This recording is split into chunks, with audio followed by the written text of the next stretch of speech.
Hola, ¿qué tal? ¿Cómo están? Mi nombre es Lía Batuone y el teórico del cual vamos a hablar hoy es mundo interno. Bueno, en primer lugar, pensar, ¿no? ¿A qué les remite a ustedes este concepto de mundo interno, ¿no? Porque cuando hablamos de mundo interno, tiene que ver entonces con algo que está dentro nuestro, pero no solo que está dentro nuestro, sino que es único, es especial, ¿sí? Es diferente, porque de eso se trata. Cada uno de nosotros tenemos un mundo, ¿sí? Diferente y especial y único, y único. ¿Por qué? Porque dentro de nuestro mundo existe una gama, ¿no? de situaciones, de objetos y sujetos internalizados que hacen hasta nuestra historia personal, a nuestra forma de mirar al mundo, a nuestras pautas culturales, nuestra cosmovisión. Entonces siempre nuestro mundo va a ser muy íntimo y particular. Eh, Vamos a retrotraernos a el nacimiento del niño, ¿no? ¿Cómo era la vida del niño o de la niña previo al nacimiento? Bueno, se puede decir que en condiciones normales ese niño o esa niña viven en un estado ideal, un estado ideal donde la temperatura es la óptima para su desarrollo, van a recibir nutrientes y van a recibir también todo lo que la madre emocionalmente le transmite. Es decir, si la madre le habla, si la madre le canta, si la madre está contenta o le pasan cosas, a nivel hormonal hay un intercambio entre esa madre y ese bebé, ¿sí? Y va a influir sobre el bebé desde la etapa intrauterina, ¿no? Pigeon Rivière va a hablar, ¿no? de una vida intrauterina previa al nacimiento que va a ir marcando también la existencia de ese niño o de esa niña. Eh, entonces, cuando el niño nace, se va a encontrar con un mundo nuevo de estímulos diferentes. En primer lugar, se tiene que adaptar entonces a todos los efectos o estímulos provenientes de esa realidad desconocida. Por eso también se habla de una primera situación traumática, donde el niño tiene que aprender a respirar y tiene que empezar a pedir, ¿sí? lo que necesita. La luz obviamente le afecta, los ruidos, y la primera necesidad, ¿sí? que el bebé va a tener es la nutricia, ¿no? Entonces, ante estos estímulos y ante esta necesidad, primera necesidad, eh, el bebé se va a manifestar en ese mundo a través del llanto, ¿no? Se va a expresar, va a aprender a expresarse, porque de eso se trata. El sujeto desde el momento de nacimiento es un sujeto de necesidades que se satisfacen socialmente. Es una expresión de Pigeon Rivière. Sujeto de necesidades que se satisfacen socialmente. ¿Y cuál es la definición de sujeto? Bueno, sujeto, si bien tiene que ver por debajo de algo, en este concepto pigeoniano, tiene que ver con un sujeto atado, ligado a sus necesidades. Y sus necesidades van a ser diferentes a lo largo de su vida, ¿no? Es decir, vamos a empezar con las necesidades más básicas para luego también sumar necesidades más complejas, ¿no? De otro nivel. Pero esa es la expresión. Fillon no va a hablar de deseo, sino va a hablar de necesidad. Entonces, el bebé, desde el nacimiento, en primer lugar, va a estar sujeto a la necesidad de ser nutrido, ¿m? De ser contenido, de ser sostenido y especialmente de ser amado, ¿no?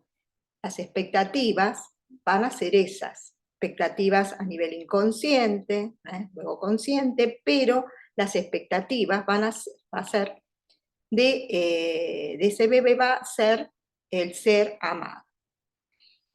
Entonces, va a primero a interactuar con esa mamá a través de ese vínculo muy especial establecido en la función materna. Y digo función porque puede ser la mamá u otra persona que lo desempeñe, pero el primer vínculo va a ser con aquella persona que tenga como responsabilidad, ¿no?, hacia el bebé la función materna.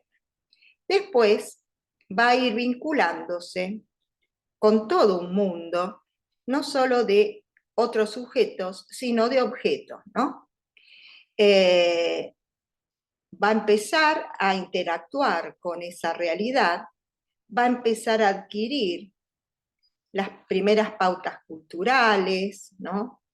Esas tradiciones, formas de ver el mundo, que lo va a ir construyendo, pero también en relación con los otros. Es decir, es un sujeto que construye su realidad psíquica, su psiquismo, con los otros. No lo puede hacer en forma individual, porque si nosotros a un bebé lo dejamos solo, desde el nacimiento ese bebé muere, ¿no? Si comparamos con los animales tienen una primera asistencia, digamos, pero después, al poco tiempo, pueden desenvolverse por sí mismos. Eso no pasa con los bebés. Es más, en el caso llamado de hospitalización o marasmo, eh, niños y niñas huérfanos en situaciones de guerra fueron hospitalizados y, si bien recibieron los alimentos necesarios para su sobrevivencia y también recibieron el calor que necesitaban, estos niños y niñas no sobrevivieron porque más allá de eso necesitaban esto de el amor, la contención o el sostén de una madre, ¿sí? O sea que no es suficiente que se lo nutra o se lo mantenga en un ambiente cálido o higiénico, ¿no? Eso es lo que demostró tal experimento. Entonces, hay un vínculo que representa ¿no?, un vínculo entre, los sujetos y objetos. Y esos objetos y sujetos van a ser incorporados en la vida de ese niño y esa niña a través de un procedimiento que Fillon denomina la mutua representación interna. Ustedes este término lo estuvieron viendo cuando vieron la definición de grupo, ¿no? Que un grupo en realidad adquiere la pertenencia, los integrantes de un grupo adquieren la pertenencia a un grupo cuando se desarrolla la mutua representación interna, que tiene que ver con el conocimiento que tengo del otro. Entonces, ¿es un conocimiento real, un intercambio real el que el niño y la niña hacen desde los primeros tiempos? No. Es como ellos lo ven en un pasaje fantasiado, ¿no?, donde va a intervenir llamado fantasía inconsciente. Entonces, va a ir formando su mundo, va a ir formando su manera de ver las cosas, ¿sí? Su identidad y su subjetividad. Eso sería lo que significa la subjetividad. La historia personal, la manera de ver el mundo, cómo internalizo los objetos y los sujetos de mi mundo externo. Entonces eso va a constituir la subjetividad y obviamente que la subjetividad va a ser muy personal y diferente en cada uno de los sujetos. A su vez, el vínculo es muy importante porque conduce al aprendizaje. Vamos a ver si podemos proyectar las diapositivas que tengo preparadas para ver estos conceptos. A ver si la... No. Pizarra.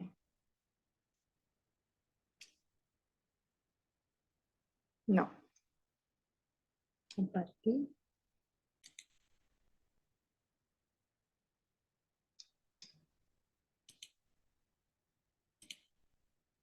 Bueno, no. No se observan las diapositivas. Dejar de compartir, lamentablemente. Bueno, vamos a continuar entonces, porque si bien, bueno, era bueno trabajar con estos conceptos vertidos en las diapositivas que ustedes van a recibir de todos modos, era una guía, pero bueno, lo que yo les voy a explicar acá es lo que está contenido dentro de las diapositivas.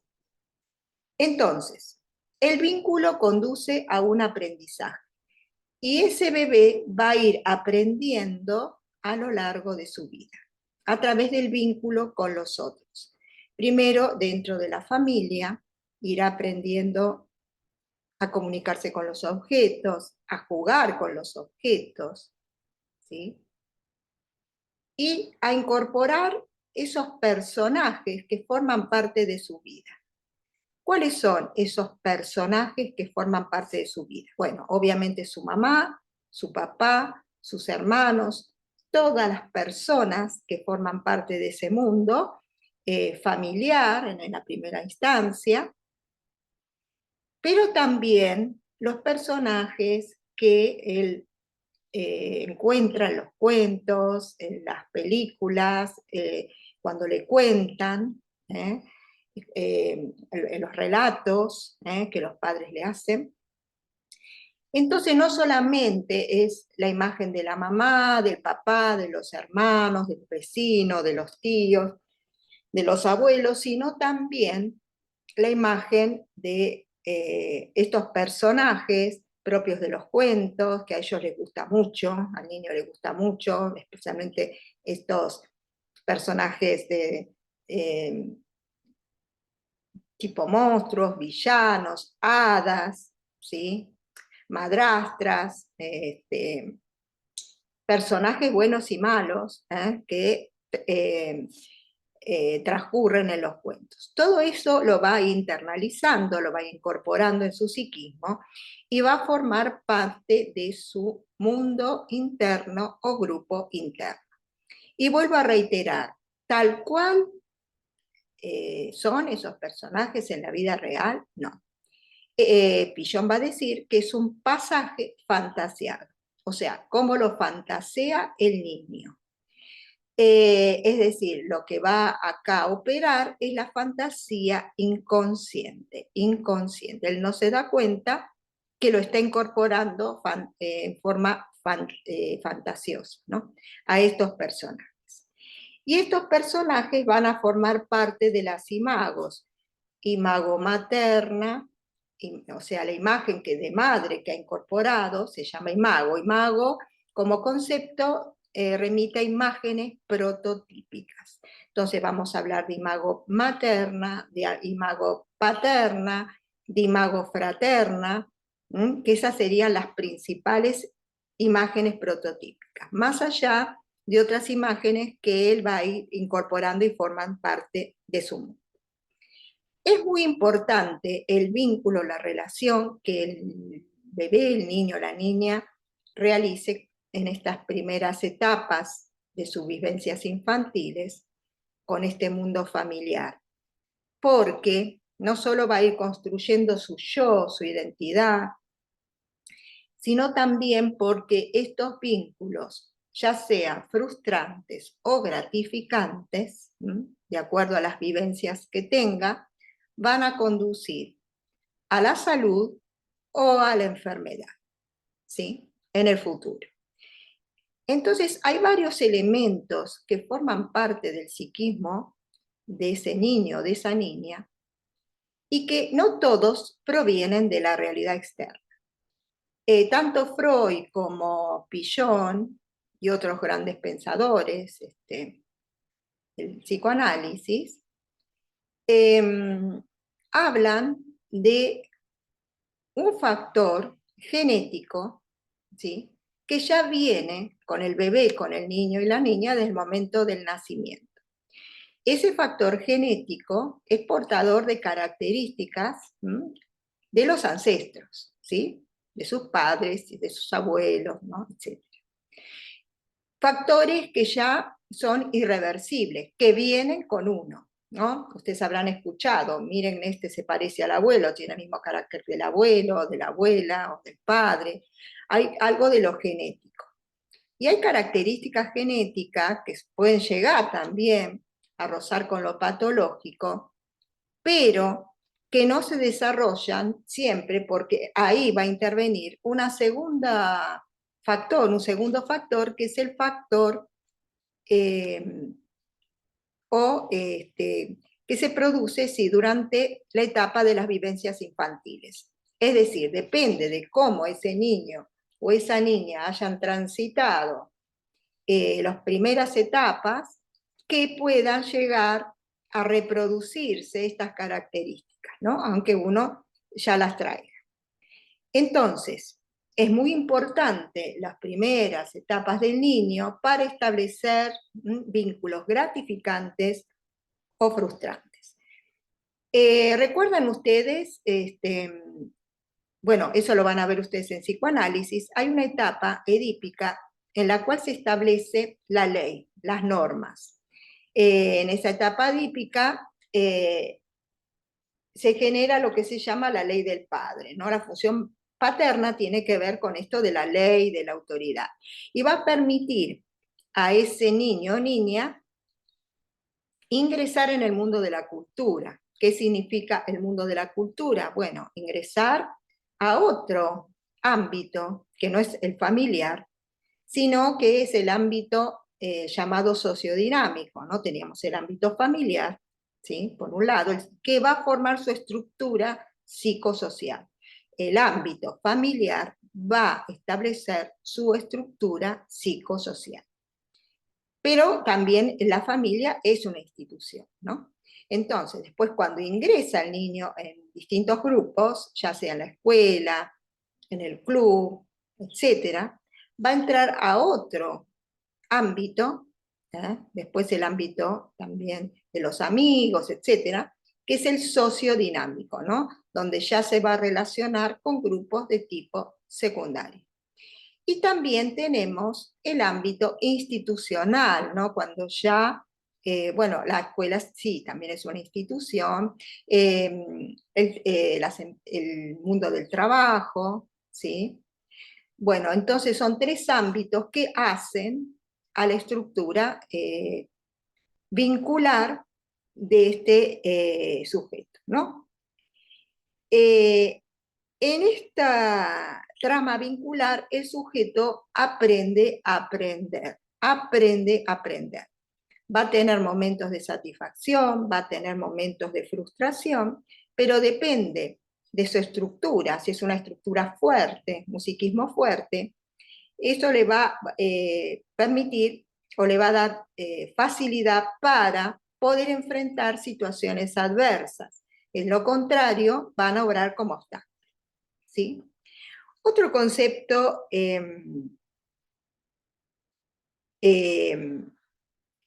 Pillon postula mucho es el de cada encuentro es un reencuentro. Y esto tiene que ver con el mundo interno. ¿Qué pasa cuando ese mundo interno o grupo interno se relaciona con la realidad externa? Bueno, se genera un intercambio. Ustedes lo habrán visto también en grupo, cuando vieron la definición de grupo, que en el grupo se produce no solo la mutua representación interna, sino un proceso de asunción y adjudicación de roles. Inconsciente, siempre es inconsciente. Entonces yo a una persona le puedo poner en el lugar de la madre, otro del lugar del villano, otro del lugar paterno, hermano, personajes de todo tipo y color. Lo hago de forma inconsciente. ¿Por qué se produce esto? Porque hay un interjuego, una interrelación entre ese mundo interno y ese mundo externo. Yo no me estoy dando cuenta que estoy colocando a esa persona en el lugar de otra. No me estoy dando cuenta. Entonces, ese encuentro con el otro que se puede producir en la vida cotidiana, un grupo, inconscientemente me remite a un personaje de mi mundo interno, ¿se entiende? Entonces me reencuentro con ese personaje de mi mundo interno, ¿sí? Entonces, esta interrelación entre mundo interno y mundo externo nos remite, en primer lugar, a el mecanismo de asunción y adjudicación de roles, cómo yo coloco al otro en el lugar de un tercero, y también es fundante del ecro pichoniano, que habla de un esquema conceptual, referencial y operativo, ¿no? Que tiene que ver un esquema de conceptos, pero relacionados a determinadas situaciones de vida, en la cual a mí me permite operar, ¿sí? Entonces, a través de esa diferenciación que se produce entre mundo externo y mundo interno, el sujeto va adquiriendo una identidad y autonomía que, como yo les dije, es propia, ¿no? Y a través de esa interrelación, lo que va a tratar de hacer es resolver el conflicto y buscar un equilibrio. El, El vínculo de por sí es una estructura compleja, va a decir Pillon, ¿no? Donde va a haber un sujeto, va a haber un objeto y una interacción, ¿no? Donde se produce una comunicación y un aprendizaje.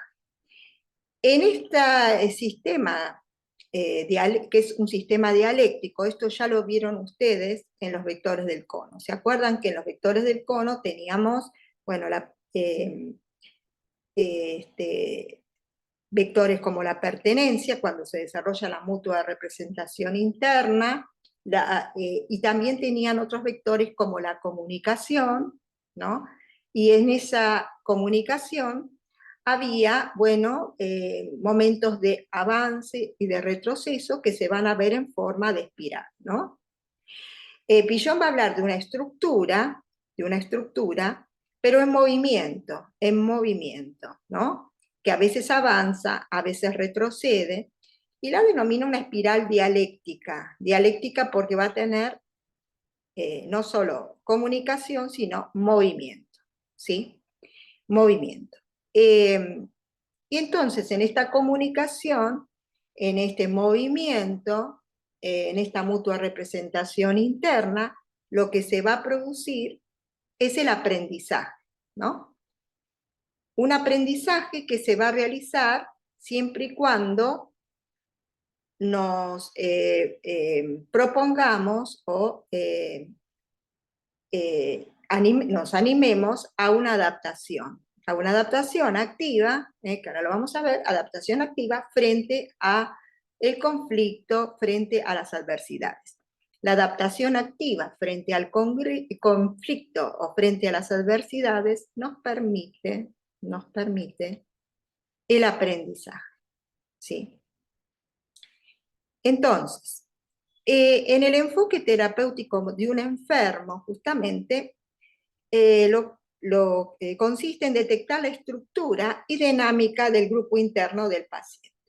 Fíjense ustedes que Pillon siempre va a incluir en esta estructura interna del paciente a su grupo familiar. El grupo familiar, cuando hay un paciente, deposita en ese enfermo de la familia, a nivel psicológico estamos hablando, pero obviamente repercute a nivel físico, eh, todas aquellas cuestiones familiares que el grupo familiar no quiere abordar, no quiere reconocer. Entonces es más fácil reconocerlo o proyectarlo sobre el paciente, que no deja de ser un emergente de la enfermedad familiar. Por eso Pillon va a trabajar mucho con familias, porque es a través de la comunicación entre los miembros de la familia que va a poder llegar al conflicto, aquello que subyace en el plano familiar y que enferma a determinada persona, ¿no?, dentro de la familia. Entonces, va a también analizar dentro de lo comunicacional el malentendido básico que incide sobre el grupo familiar, ¿sí? Bien. Otra cuestión que hace al sujeto, que es propio del sujeto, es el lenguaje, ¿no? El lenguaje es meramente humano. El lenguaje nos permite no solo comunicarnos y entendernos con los otros, sino es un lenguaje también simbólico, ¿sí? Y en ese lenguaje es cómo nosotros asignamos, o con qué nombre asignamos las cosas, o nos identificamos con esa realidad externa a través del lenguaje, no es otra cosa que una construcción social. La realidad que nosotros vivimos no deja de ser otra cosa que la construcción, una construcción social. Nosotros construimos ese mundo que vemos, ¿no?, y al cual le asignamos nombres. Entonces, dentro de esta simbolización, de estas construcciones sociales, va a entrar la religión, va a entrar las tradiciones, va a entrar todas las pautas culturales, ¿no? Entonces yo les decía que frente a la adversidad, el sujeto puede actuar de dos maneras: enfrentando las dificultades, aprendiendo de las dificultades, ¿no?, inclusive saliendo fortalecido. Bueno, ese sería el concepto de resiliencia, ¿no? Frente a las adversidades del mundo, yo puedo quedarme paralizado o actuar en consecuencia. Entonces acá estaríamos ante la adaptación activa a la realidad, que es el gran concepto pichoniano. Ustedes se acuerdan de que Pichon hablaba de miedo a lo nuevo y miedo a la pérdida. Ese miedo a lo nuevo, cuando nosotros lo atravesamos y nos contactamos con lo nuevo, entonces se habla de una adaptación activa, ¿sí? O si no, podemos mantenernos en en un estado de estereotipia, atravesados por el miedo, no queremos avanzar, ¿sí? Lo externo nos es muy fuerte, depende de la estructura del sujeto. Entonces acá estaríamos en una situación de estereotipia y de resistencia al cambio. En esta situación de estereotipia es como, bueno, mi vida no la soporto más, pero no hago nada por cambiar, por miedo a cambiar. Entonces mantengo las cosas como siguen, ¿no? No me animo a ser yo mismo, no me animo a los desafíos, no me animo a encarar un proyecto, ¿no? Tantas cosas que están en mi mente, pero no me animo. Entonces, ahí el sujeto cae en un estado de estereotipia, de resistencia al cambio, donde no hay un aprendizaje, ¿sí? Entonces, y esta estereotipia, esta resistencia al cambio, va a ser a la salud o a la enfermedad, porque muchas enfermedades, sobre todo, ¿no?, las psicosomáticas, guardan una relación con esto de el no atreverse, la resistencia al cambio, ¿no?, el seguir padeciendo siempre las mismas situaciones por el miedo a lo nuevo. Fíjense ustedes, tantos casos, ¿no? Que hay, bueno, ni hablar de la guerra en el aquí y ahora, ¿no? Tremendo. Pero hay situaciones de carencia extrema, ¿sí? Que pueden originar violencia familiar, fobias, paranoia, ¿sí? Pero también hubo la situación de los inmigrantes, también otro caso tremendo. Pero la resiliencia también ha mostrado que el estudio, la resiliencia, que hay sujetos que padeciendo las mismas situaciones adversas, ¿no? De guerra, de hostigamiento, etc., huérfanos, algunos han podido salir adelante y otros no. Entonces, en esta investigación, bueno, se comprueba de que siempre ese que ha quedado sin padres y que ha enfrentado terribles situaciones traumáticas, ha tenido un adulto, ¿no? Que lo ha fortalecido de alguna manera, ¿no? Haciéndole ver su valor, ¿no? Amándolo, ¿sí? Sosteniéndolo. Entonces ha permitido que en determinadas situaciones esa persona pueda salir adelante. Fíjense ustedes que hay organismos unicelulares, ¿no? Se ha investigado que responden adaptativamente a determinadas situaciones, ¿no? Organismos unicelulares, entonces imagínense ustedes si no lo puede hacer el hombre. Bien, entonces, en las diferentes sociedades y épocas, la relación entre mundo interno y externo ha sido diferente, ¿no? Hay una relación también muy, eh, digamos, generalizada. El sujeto siempre se ha relacionado con la naturaleza, ¿no? ¿Cómo se ha relacionado con la naturaleza? A través de esa relación desde los comienzos del tiempo con la naturaleza, los primeros hombres, ¿no? Fundamentalmente, han producido su cultura a través de la relación con la naturaleza, ¿no? Hay un término también de Pillon que él se refiere a situación, el hombre en situación. El hombre en situación se refiere a situaciones concretas de la realidad. El hombre en situación es el aquí y ahora. El hombre en situación frente a una crisis, como la que estamos. El hombre en situación frente a una guerra. El hombre en situación frente a desafíos. Eso es el hombre en situación. ¿Qué pasa con el hombre en situación? Cuando el hombre atraviesa determinadas crisis, a veces, y depende también de su estructura psicológica, puede padecer lo que se llama la subjetivización, es decir, una pérdida de su subjetividad.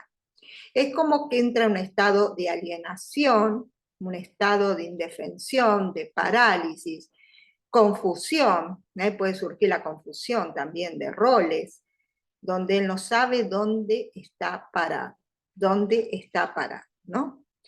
Y acá, bueno, hay que ver la relación que este hombre tiene con la sociedad, porque no es la antinomia sujeto-sociedad, o sea, como par de opuestos, no es así porque uno se construye también en relación con los otros y dentro de una sociedad.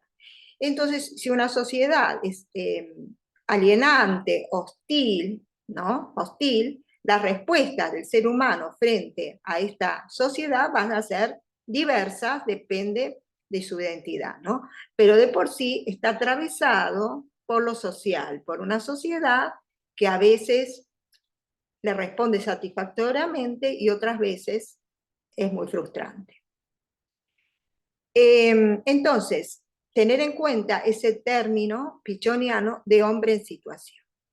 Todos los cambios sociales tienen un impacto sobre el individuo. Todos los cambios sociales, ¿no? Desde la historia. Los roles han ido cambiando, la función materna y paterna han ido cambiando, ¿sí? Por eso a veces la confusión de roles, ¿no? Que a mí me enseñaron una cosa, pero ahora tengo que hacer otra. Lo que dice Pillon, él analiza mucho la década del 60. La década del 60, que es el auge también de la psicología social, él analiza todos los cambios que se producen en la sociedad. ¿Se acuerdan? En la década del 60 comienza, bueno, también el Mayo francés, la etapa revolucionaria, pero revolucionaria en cuanto también a las libertades, ¿no? Libertad sexual. Es una época muy revolucionaria. Entonces, él va a decir que todos estos cambios sociales tienen un impacto muy fuerte, ¿no? Cuando los cambios sociales son muy frecuentes, muy acelerados y muy frecuentes, porque estamos en una época donde los cambios sociales, ¿no?, son muy acelerados y muy frecuentes, es como que se produce un grado de desestabilización, de pérdida de equilibrio. Es como que el sujeto, por un lado, intenta adaptarse a una determinada situación, y de repente tiene que volver a desestructurarse y volver a adaptarse a otra situación.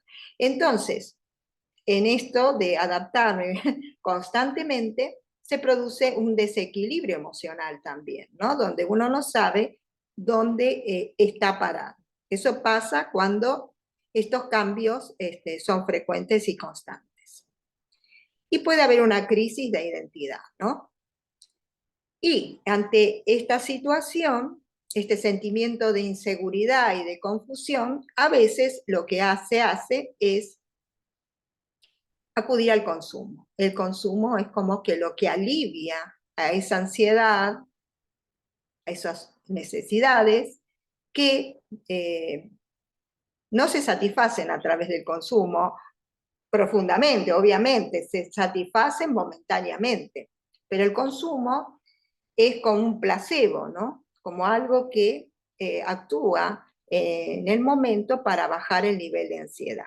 Y estamos en una sociedad de consumo, ¿no?, constante.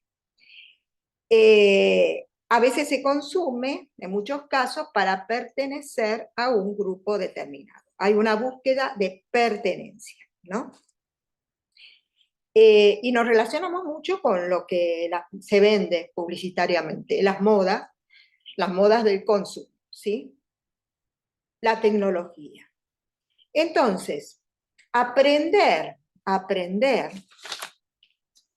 el aprendizaje es la aprehensión instrumental de la realidad para modificarse y modificar esa realidad. Es decir, para que no estemos siempre en el mismo lugar, para poder cambiar nuestro entorno, tenemos que empezar por nosotros mismos.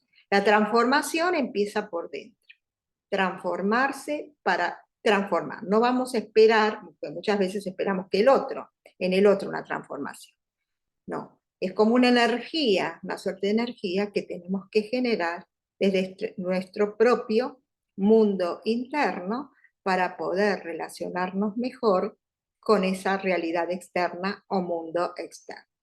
Bueno, hasta acá el teórico de mundo interno y desde ya muchas gracias.